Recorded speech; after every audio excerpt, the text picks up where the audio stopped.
So আজকের ব্লগটা যে না দেখবেন হ্যাঁ সে ব্লগটা মিস করবেন। সো আজকে আমরা রানমু খিচুড়ি। সো ভিডিও করতে করতে হইছে সো খিচুড়ির ডাল দিতে মনে নেই।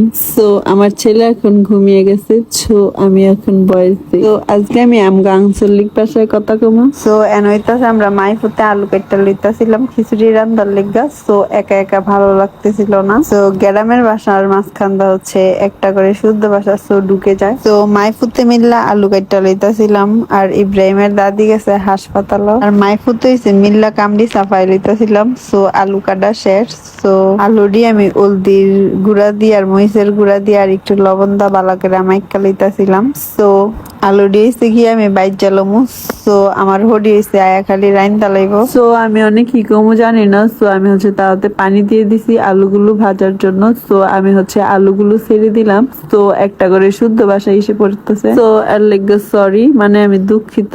সো আলুগুলো হচ্ছে পানির মধ্যে ভালো করে ভেজে নিতে হবে। সো আজকের ব্লগটা যার ভালো না লাগবে দেখেন না। সো আজকে আমার এমনি ভয়েস দিতে মন চাইতেছে। সো আমি সবগুলো আলু দিয়ে দিলাম। সো আমার আতই চলদি বেড়া গেছে গা হেডে চাফনা করে দেখাইতেছিলাম। সো আমি আটটা দিয়ে হইতাছে আলু দিয়ে বাচ্চা লইলাম পানির ভিতরে ইচ্ছা কইরা। আর যেহেতু হইতাছে আমি খিচুড়ি রান্ধতে পারি না, এর লেগে আমি হরির লেগা ওয়েট করবো যাতে আমার হরি হইছে আয়া রান্ধে। তো আলু দিয়ে হইতাছে আমি একটু বেশি কইরা মোটা করে কাটটা লাইছি। তো আমি খুরসুন দিয়ে হইছে বাইরে বাইরে আলু দিয়ে আবার শুরু করে লাইতাছিলাম মাঝখানটা। তো আজকের রেসিপিটা অনেক সুন্দর হইব আর রেসিপিটা হইতাছে অনেক মজা হইছে। তো খুরসুন্দা বাইরে বাইরে হইছে আমি আলু দিয়ে কাটটা লইতাছিলাম।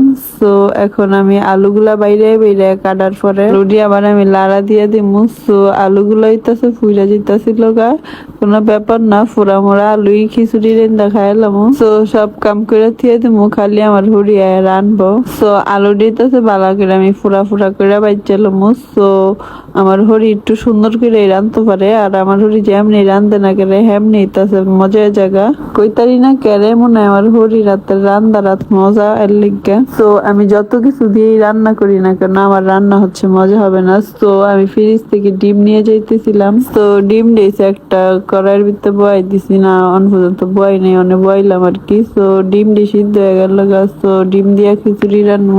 তো এনো আমার ফুতে একটা বিস্কুটের প্যাকেট খুললে আবার ইতাছে মজু খাইতাছে। তো আমার ফুতে হারা দিন এগিনি করে। তো ফুতেরে বালা হাজায় রাখি সবার সামনে। তো আমার ফুতে হারা দিনই দোয়ানের মজা খায়, ভাত হইছে একবারই খায় না, মানে আমি জোর করে আর কি মায়ের মুখ দিয়ে খাওয়াই। তো এখানে হইতাছে গিয়া কথার কথা ফুতেইছে বিছনার চাদর সবসময় এমনি থিয়া দেয়। আরে আমি হচ্ছে কামের বেডিকের মতো হারা দিনই ফুতের কাম করি। তো এখানে হইতাছে আমি ডিমরি বাইর জ্বালাইতাছি। তো আমার রাতের রান্না কেমন মজাই তো পারে আপনারা দেখতে পারেন। তো আমার হরি ডাক্তার কাছে গেছিল। তো আমার হরি হইছে বাইতায় পড়ছে। সো আমার ওইটা হইতাছে আমার টাইমে তুলি খাওয়ান লইছে, যেমন কোক, তারপরে হইতাছে রুডি। আমার হরি হইতাছে আমার ভিডিওর মাঝখান দা বকা দিয়ে গেল। তো আমি হইতাছে এখন এগুলো খুললা দেখবো এটার ভিতরে কি লেইছে আমার হরিস। তো এনো দেই যে বাইগুন, তো বাইগুনের লগে হইছে মরিচও আছে। তো এনো দেখতাছিলাম যে কোক আছে দুই পদের, একটা হইছে ম্যারেন্ডা আর একটা হইছে কি জানি পেপসি। তো লগে একটা রুডিও আছে। তো চিডা বাইর কইরা তো আমার হরিরে খাওয়া মনে, কারণ আমার হরি রই দেখতেইছে, হরির একটু সেবা করবো আর কি। তো গাইস এখন হচ্ছে আমরা রুটিটা বের করব। আমার হরি হইছে সকালে কিছু খায় নাই। তো আমার হরি হইতাছে অনেক খাইবো। তো আমি এখন কি করব আমি নিজেও জানি না। তো ওই যে এইটা হইছে ফাইল ডাক্তার দেওয়ানের। তো এন হইছে কুকটি দিয়েছিলাম। তো আমার চেকা বেড়াকা ব্লগ হচ্ছে আর কিট্টু আছে। সো আপনারা মনোযোগ সহকারে দেখেন। সো আমি যে কুকের বোতলটা খুলতাছিলাম। সো আমি একটা গ্লাসও ডাইলা লমু। সো ডাইলা লওয়ার পরে মেরেন্ডা খান্ডি আমি খামু। সো সো আমার হরি হইছে বছর একবার গৃহস্থ করে, মানে বছর একবার হইছে সরষা লাগায় আর এই তেল হইছে হারা জীবন খায়, হারা জীবন না মানে 1 বছর খায় আর কি। তো আমার হরি হইছে না তেল ভর্তা ছিল আর আমার ফুটইতা ছিল না নাস্তা ছিল। সো আমার হরি হইছে সব তৈর পাইয়া রান্দা বয় যায় গ্যাসের মধ্যে। সো আমি তাছে আবার ভিডিও করতেছিলাম। সো আমি আবার ধোয়া চাইল ধুইতেছি। তো আমার হরি কইলো যে আমি চাইল ধুইয়া লাইছি। তো আমার একটা শরম দিয়া দিল। তো আমি আয় পড়লাম চাইল না দিয়া। তো যেহেতু হরুর তেল লেগ গেছে মানে তেলেতে ফেনা উঠতেছিল। সো আলু বেশি করে দিয়েছি। সো আলু হচ্ছে আমরা খাই। সো হচ্ছে কালকের গরুর মাংসের তরকারি ছিল, যেগুলো হচ্ছে আমি রাঁধছিলাম। তো এই ডিশ কেউ খায় নাই, এই ডিশ আমার ওরে আজকে আবার রান্দা লইতেছে।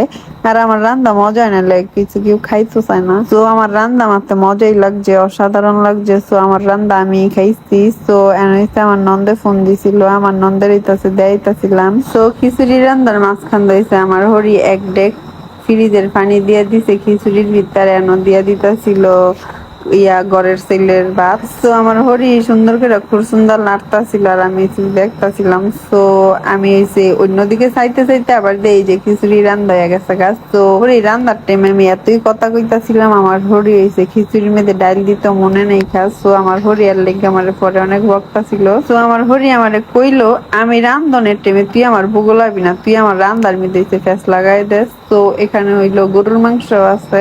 তো বলকটা কেমন হয়েছে অবশ্যই জানাতে বলবেন না। তো বিকালে সে সবসময় ঘুমাই থাই আমি আমার ভিতরে লিয়া। তো চোখ খুলা দেই আমার একটা নন্দে আইছে, নন্দে আইছে মাত্রই আমার হরি আমার ঘুমে তুড়াই দিছে, বা আমি নন্দের আওয়াজ পাই উঠটা গেছি গা। তো ভাবলাম আজকাল নন্দে রয়েছে আমার হাতের চা খাওয়াই দিমু, যাতে নন্দে সবসময় আমার কথা কয়। আর এইবার আমি আমার যেই নন্দের চা খাওয়াইছি এই নন্দ হয়েছে কোনো সময় চা খায় নাই, মানে জীবন চা খায় না, মানে চা হয়েছে তেমন একটা পছন্দ না। তো আমার হাতের চা খাই আমার নন্দে খাই, আমি আবারও এই চা খামো। আমার তো চাটা এত মজা লাগছে যাইছে বলার বাইরে। তো আমার এসে চা বানাই না শেষ, এখন এসে আমি আমার মানে সুকে যেতে ডিনার সেট নামাই আমার নন্দের চা দিতেছি। যতই হোক আমার নন বুঝলা কথা, নন্দের এই চা আদর করণ লাগবেই, দেখতেছে আমাকে বাবিগো দায়িত্ব, সব বাবিগো দায়িত্ব। আজকে সবার সাথে মজা করলাম, কেউ হচ্ছে খারাপ ভাবে নিবেন। ধন্যবাদ।